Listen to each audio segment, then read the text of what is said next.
Hollywood is built on momentum. Actors rise, peak, and are expected to evolve into something broader, safer, more marketable. James Spader never followed that arc. From the very beginning, his career moved sideways rather than upward, inward rather than outward. To understand what really happened to him, you have to understand that Spader was never chasing the version of success Hollywood wanted to give him. Born in Boston to two teachers, Spader grew up in an environment where ideas carried weight. Conversation mattered. Intellect mattered. That foundation shaped not only how he approached acting, but how he viewed identity itself. He attended Phillips Academy in Andover, one of the most elite preparatory schools in the United States, a place designed to funnel students into Ivy League universities and positions of influence. At 17, he walked away from that path entirely. He dropped out, moved to New York, and took a series of physically demanding, unglamorous jobs while pursuing acting. This decision was not reckless. It was formative. It marked the first time Spader rejected an institution that promised power in exchange for conformity. When he began landing film roles in the early 1980s, he possessed everything required for traditional stardom. He was handsome, articulate, and carried an unmistakable upper-class confidence that cameras respond to instinctively. The era of the Brat Pack was taking shape, and Spader existed close enough to join it. He never did. Instead of playing lovable leads, he gravitated toward characters defined by entitlement, cruelty, and emotional detachment. In films like Pretty in Pink and Mannequin, he became the face of casual, aristocratic menace. These performances were not deeply nuanced, but they were precise. Audiences learned to associate Spader with discomfort rather than charm. This pattern was not accidental. Even at this early stage, Spader seemed uninterested in being liked. He was interested in being observed. His characters often appeared calm on the surface, while something corrosive churned beneath. That tension became his signature. While other actors sought warmth, Spader cultivated distance. While others performed sincerity, he performed control. The turning point arrived with Sex, Lies, and Videotape. His portrayal of Graham Dalton transformed him from a recognizable antagonist into a serious actor with intellectual weight.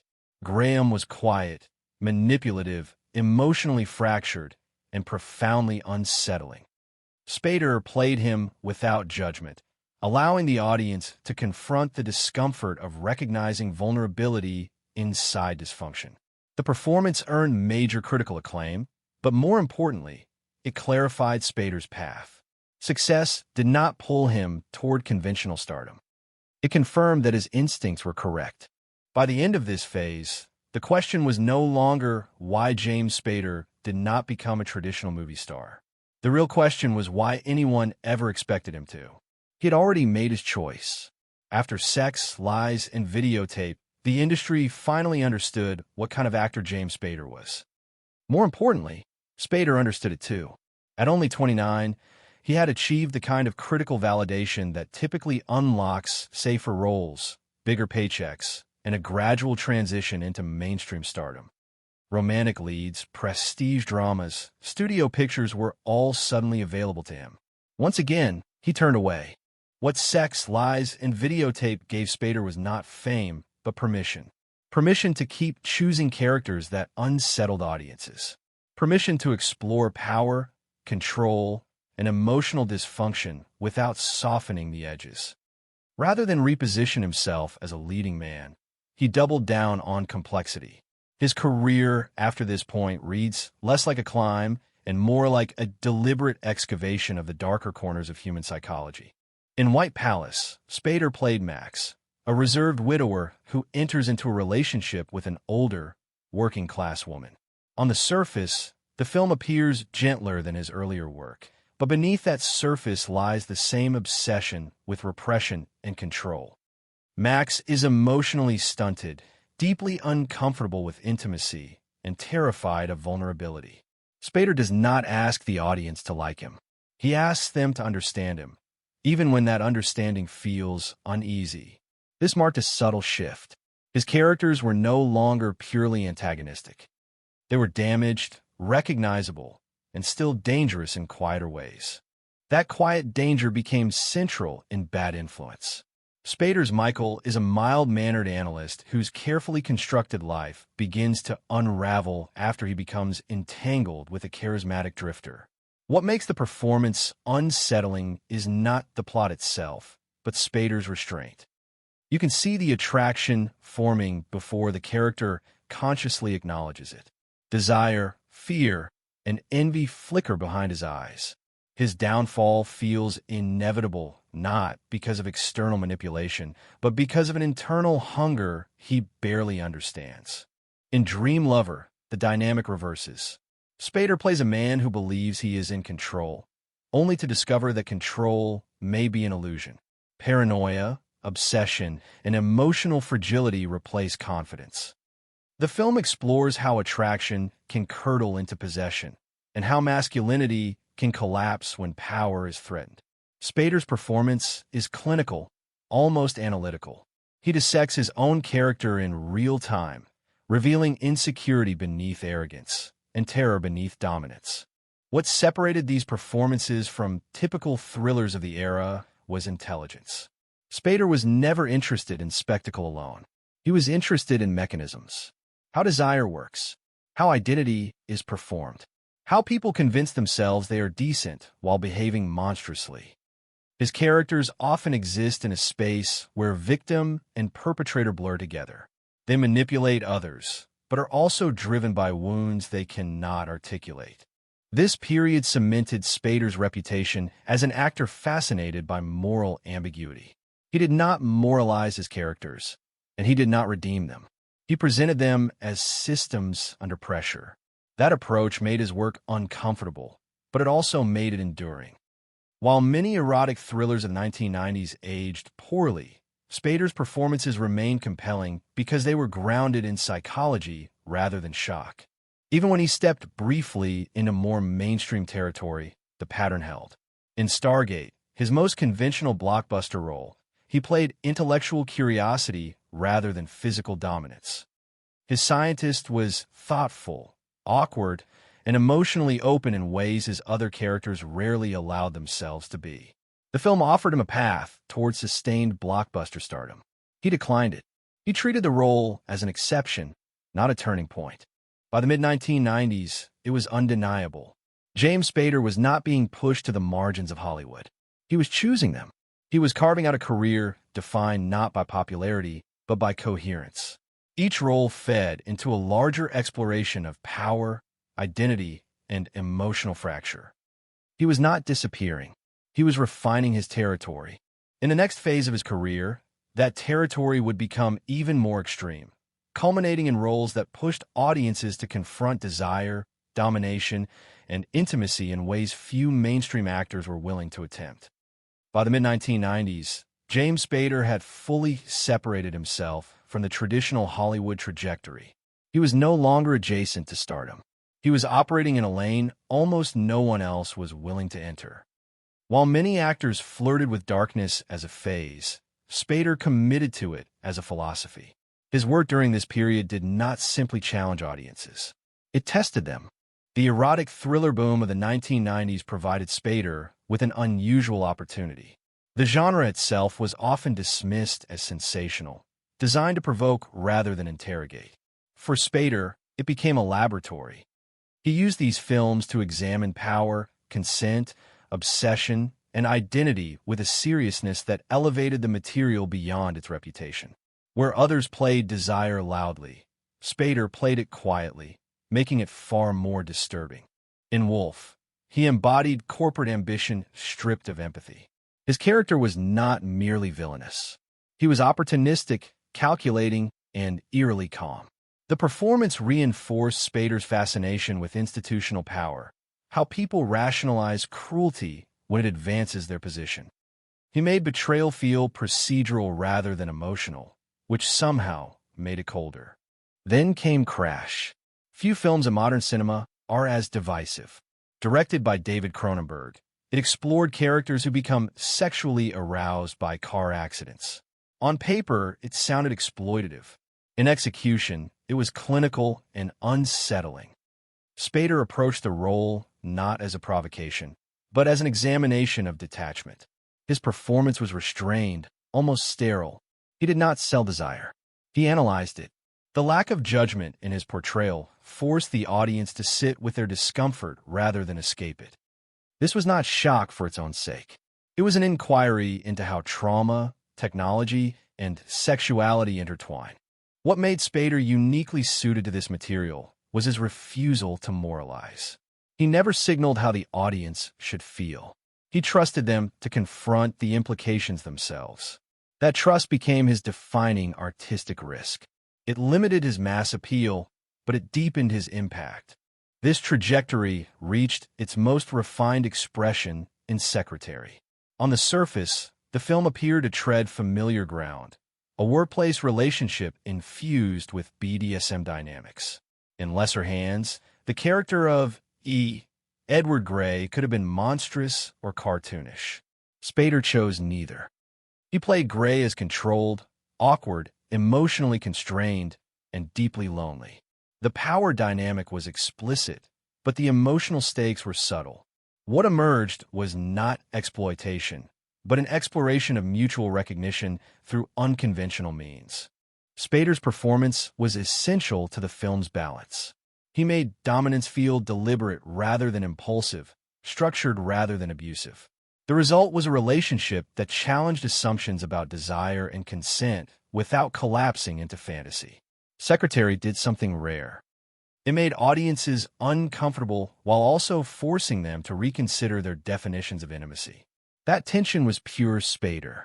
By this point, a clear pattern had emerged. Spader was not interested in characters who sought redemption. He was interested in characters who sought understanding.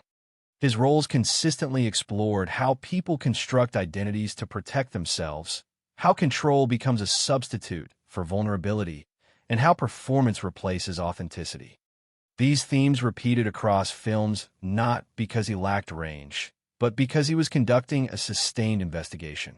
Critically, this period also cemented his reputation as an actor who would not compromise. He was not chasing relevance. He was building coherence. Each role felt like a variation on a central question rather than a bid for reinvention. In an industry obsessed with novelty, Spader pursued depth. The cost of this approach was visibility. While his peers transitioned into blockbuster franchises or prestige awards campaigns, Spader remained selective, sometimes absent from screens entirely. This absence fueled speculation. Some assumed he had been sidelined. Others believed he had faded. The truth was simpler and more radical. He was opting out. Spader understood something many actors never do. Fame is not neutral. It reshapes the work. It demands accessibility. His refusal to soften his choices protected the integrity of his performances, but it also placed him at the edges of mainstream culture. That edge, however, became his strength. When audiences encountered a Spader performance, they knew they were entering a space without reassurance. By the late 1990s and early 2000s, the cinematic landscape was shifting. Erotic thrillers fell out of fashion. Psychological ambiguity became harder to sell theatrically. For many actors, this would have marked a decline. For Spader, it marked a transition. The medium would change, but the mission would not. What followed was not a retreat, but a reinvention that brought his sensibilities to a new audience without diluting them. Television, once considered a step down, would become the next arena where James Spader's fascination with power, language, and performance would flourish on an even larger scale. In the next part, we will examine how Spader transformed morally ambiguous television characters into cultural icons, proving that his brand of discomfort could thrive even in the most commercial formats. After years of deliberately operating at the edges of mainstream cinema, James Spader did something that, on the surface, looked like a concession. He went to television. For decades, network television had been considered a downgrade for serious film actors, a place for fading stars or safe performers willing to trade complexity for visibility. What followed proved that assumption wrong and permanently changed how morally ambiguous characters could exist on American television. When Spader joined the practice in its 8th season, he did not arrive quietly. His character, Alan Shore, was a brilliant attorney with no fixed moral center. He did not choose cases based on justice or ideology, but on intellectual stimulation. The law, for him, was not a moral framework. It was a game. Language was his weapon. Logic was his shield. Performance was his survival mechanism. From his first appearance, it was clear this was not a guest role. It was an invasion. Alan Shore embodied everything Spader had been exploring for decades. Control through words. Power disguised as civility. Emotional distance masked by charm. What made the character extraordinary was not his intelligence, but his self-awareness. Shore knew he was performing. He knew he was morally compromised, and yet he continued, not because he lacked conscience, but because conscience was too painful to live with unfiltered. Spader played this contradiction with surgical precision. The audience response was immediate and overwhelming. Alan Shore did not simply elevate the show. He destabilized it. The series reoriented itself around him, and soon, an entirely new show was created to contain the character. Boston Legal was not a traditional legal drama. It was a platform for philosophical monologues, ethical discomfort, and emotional exposure disguised as comedy. At its center were two men who should not have worked together, yet did. Spader's partnership with William Shatner's Denny Crane became the emotional core of the series. On the surface, it was absurd. A narcissistic, aging legend and a hyper-articulate moral relativist. Underneath, it was one of the most honest portrayals of male loneliness on television. These were men who could dominate any room, yet could not be alone with themselves. Their friendship was not sentimental.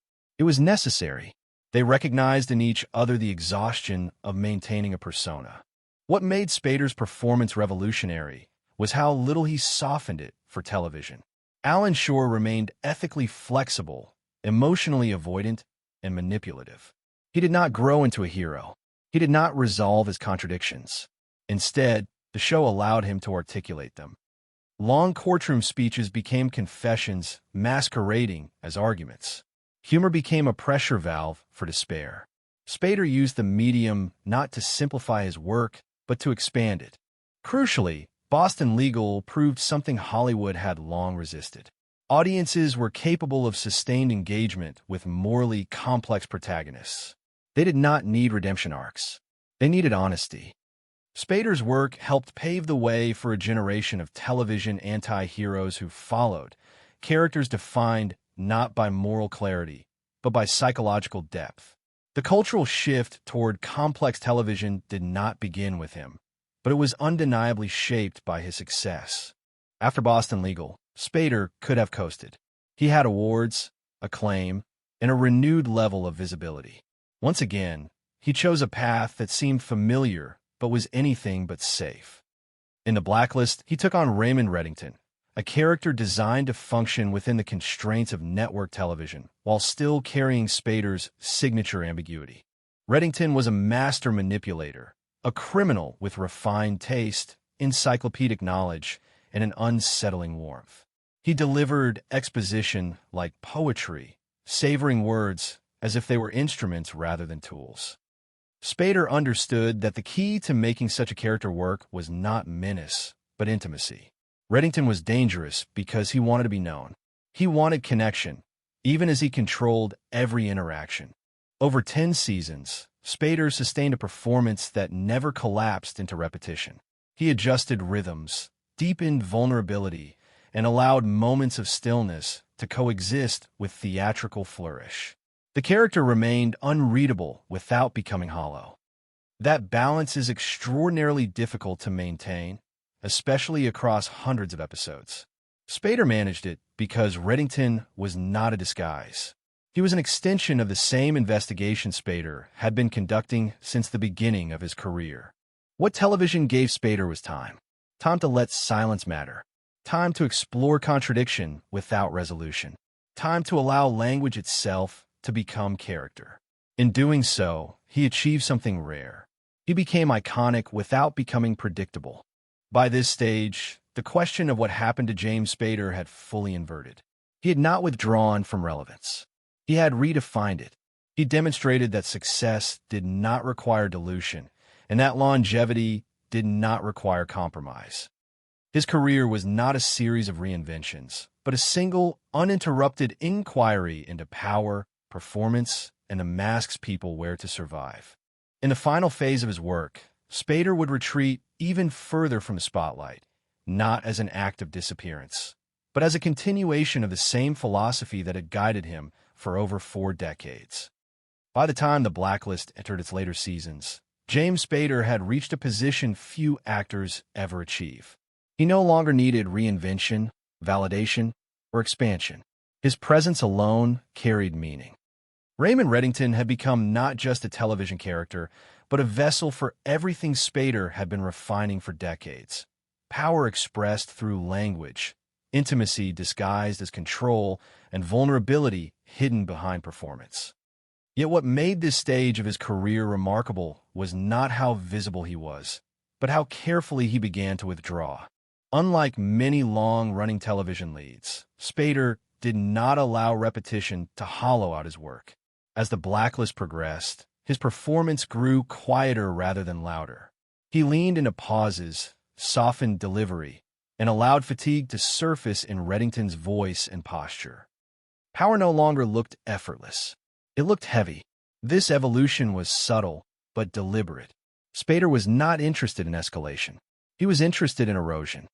Watching Reddington age, weaken, and emotionally fray felt less like character development and more like a meditation on the cost of control. When the series concluded after 10 seasons, Spader did not rush to replace it. There were no immediate announcements, no carefully managed next chapter. This silence reignited the familiar question: where did James Spader go? The assumption, once again, was absence. The reality was alignment. Spader had spent his entire career resisting excess exposure. Stepping back was not a retreat. It was consistency. Outside of television, his choices remained sparse but precise. In Avengers, Age of Ultron, he entered blockbuster territory on his own terms. Ultron could have been a generic villain, a digital threat without personality. Spader transformed the role through voice alone. He infused the character with wit, arrogance, and existential bitterness, making the artificial intelligence feel disturbingly human. Ultron did not rage.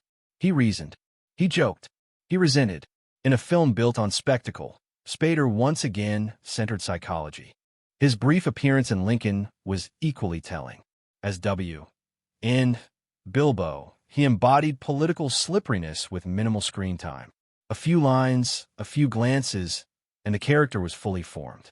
This economy of performance highlighted something crucial about Spader's later career. He no longer needed duration to leave an impression. Precision was enough. Off-screen, Spader remained an enigma by choice. He gave interviews sparingly, and when he did, they revealed little in conventional terms. He spoke about acting like a technician, not a mystic. For him, performance was a problem to be solved, not an emotion to be unleashed. He avoided personal revelation, not out of secrecy, but out of disinterest in spectacle. Fame, for Spader, was functional at best and corrosive at worst. He continued to live in New York rather than Los Angeles, a detail often overlooked but deeply symbolic. It reflected his lifelong resistance to Hollywood's social machinery. Distance allowed him clarity. Solitude allowed him focus. Acting, in this context, became a controlled engagement with humanity rather than full immersion in its chaos. What becomes evident in this phase is how little Spader's philosophy changed over time. The roles grew fewer. The visibility diminished. The intention remained intact. He never sought legacy in the traditional sense. No franchises built around his name. No campaigns to redefine his image. His legacy was embedded in influence rather than dominance. Modern television and film are saturated with anti-heroes, articulate manipulators, morally flexible protagonists who invite empathy without absolution. Characters like Walter White and Don Draper did not emerge in a vacuum. They exist in a landscape that James Spader helped normalize. He trained audiences to sit with discomfort, to find fascination in contradiction, and to recognize humanity inside figures we would prefer to label as monsters. Perhaps the most misunderstood aspect of Spader's later career is the idea that he faded. In truth, he completed something. He explored a thematic territory so thoroughly that repetition would have been dishonest. Stepping away was not an ending. It was a conclusion. What really happened to James Spader is not a mystery of downfall or disappearance. It is the story of an actor who refused momentum, resisted simplification, and treated his career as a single, sustained investigation into power, identity, and performance. He did not burn out. He did not sell out. He simply stopped when the work had said what it needed to say. And in an industry addicted to noise, that kind of silence may be his most radical statement. By the final stretch of his career, what defined James Spader most was not what he chose to do, but what he consistently refused to become. In an industry that rewards accessibility, oversharing, and perpetual reinvention, Spader remained deliberately opaque. This was not a branding strategy. It was a temperament. The same instincts that led him away from conventional leading man roles also guided how he lived once fame was no longer a means, but a byproduct. Spader has always treated acting as a controlled interface with the world. He engages deeply with human psychology on screen, yet preserves a firm boundary off it.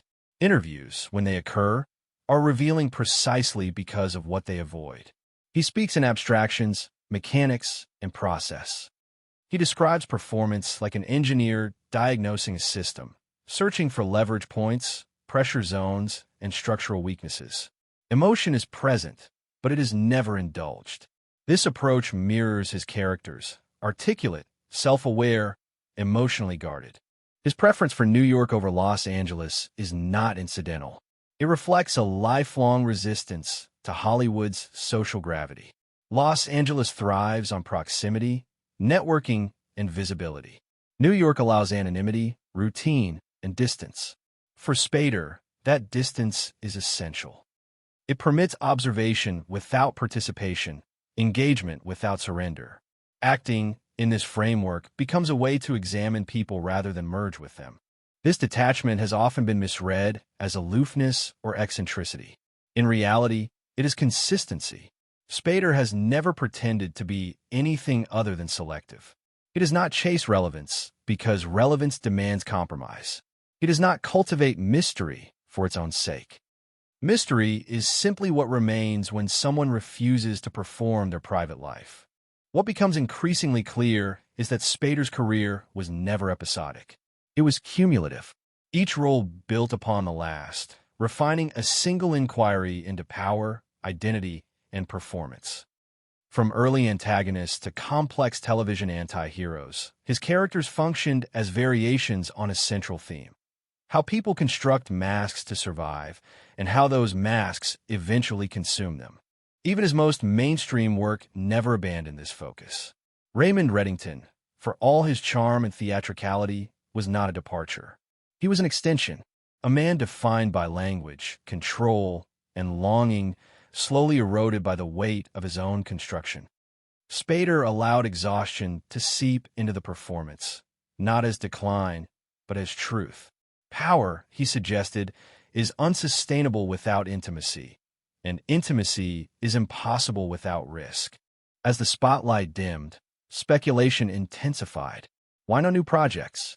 Why the silence? Why step away at a moment of peak recognition? These questions reveal more about Hollywood's expectations than about Spader himself. The industry assumes motion equals health. Stasis reads as failure. Spader rejected that premise long ago. There is also a quieter interpretation. Having spent 4 decades exploring the same psychological terrain from multiple angles, repetition would have been dishonest. Another manipulator, another articulate villain, another morally flexible genius. The investigation had reached its natural conclusion. Continuing for the sake of visibility would have diluted the work. What remains is influence rather than presence.